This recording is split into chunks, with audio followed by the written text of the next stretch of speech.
একাদশ শতাব্দীতে উপমহাদেশের ইসলাম প্রচারক সামাজিক কুসংস্কার দূরীকরণে এবং বিভিন্ন জাতি গোষ্ঠীর মধ্যে ভ্রাতৃত্ব স্থাপনে যেসব সুফি দরবেশ কৃতিত্বপূর্ণ অবদান রাখতে সক্ষম হন, তাদের মধ্যে অন্যতম একজন যিনি হযরত মুহাম্মদ সাল্লাল্লাহু আলাইহি ওয়াসাল্লাম এর অধস্তন পুরুষ ছিলেন, হযরত আলী রাদিয়াল্লাহু তাআলা আনহু এর বংশধারায় পিতৃ এবং মাতৃ উভয় দিকে হাসানি এবং হোসাইনি সৈয়দ ছিলেন, যিনি অবিভক্ত ভারতবর্ষের কুফর ও শিরিকের প্রতীতকরণের পুরোধা।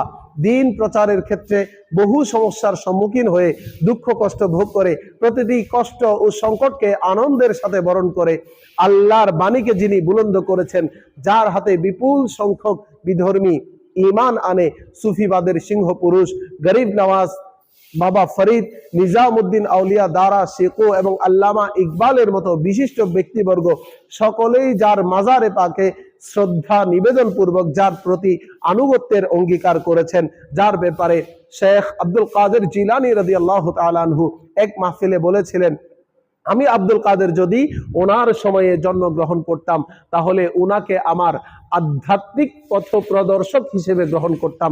তিনি হলেন গঞ্জে বখশে ফৈজা আলম, কুতুবে আলম, মম্বায়ে ফৈজে কামাল, মরজায়ে খাওয়াস ও আওয়াম হজরত সৈয়দ মীর আলী বিন উসমান আল হজবেরি রহমতুল্লাহি আলাইহি। উপমহাদেশের মানুষের কাছে তিনি দাতা গঞ্জে বখশ লাহোরি হিসেবে সমধিক পরিচিত। শিক্ষা সমাপ্তির পর ওনার পীর ও মুর্শিদ শেখ আবুল ফজল মুহাম্মদ ইবনে হাসান গজনভী রহমতুল্লাহি আলাইহি নির্দেশ দেন, যাও দ্বীনের কাজে আত্মনিয়োগ করো। মুর্শিদের এরূপ আদেশ পালনে তিনি কোনো বৈষয়িক সামান উপকরণ ছাড়াই কাল বিলম্ব না করে তৎক্ষণাৎ পায়ে হেঁটে রওনা হয়ে যান এবং লাহোরে পৌঁছে খুব দ্রুত দ্বীনের কাজে আত্মনিয়োগ করেন। সম্ভবত ফার্সি ভাষায় সুফিবাদের প্রাচীনতম আনুষ্ঠানিক কিতাব প্রসিদ্ধ কাশফুল মাহজুব তথা মারেফতের মর্মকথা রচনার জন্য সবচেয়ে তিনি বিখ্যাত।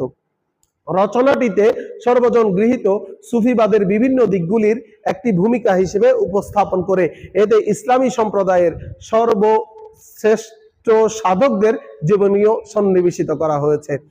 বিভিন্ন জগৎ বিখ্যাত আল্লাহর ওয়ালিগণ আলী হাজবেরি রহমতুল্লাহ আলাইহির দরবার থেকে ফয়জ ও বরকত লাভের কথা ইতিহাসে পাওয়া যায়। বিশেষ করে হযরত খাজা মাইনুদ্দিন চিশতি রহমতুল্লাহি আলাইহি এবং খাজা ফরিদ উদ্দিন গঞ্জে শকর ফয়জ লাভের উদ্দেশ্যে ওনার মাজারে পাকে 40 দিন পর্যন্ত বা তার বেশি চিল্লা করার কথা প্রসিদ্ধ রয়েছে।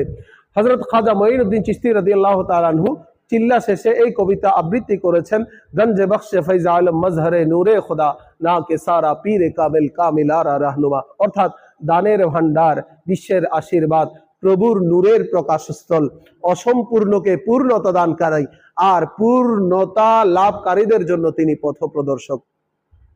হাজবেরির মাজার প্রতিষ্ঠার পর ওনার দোয়ার সন্ধানে অসংখ্য মানুষ ওনার মাজার জিয়ারত করেছেন।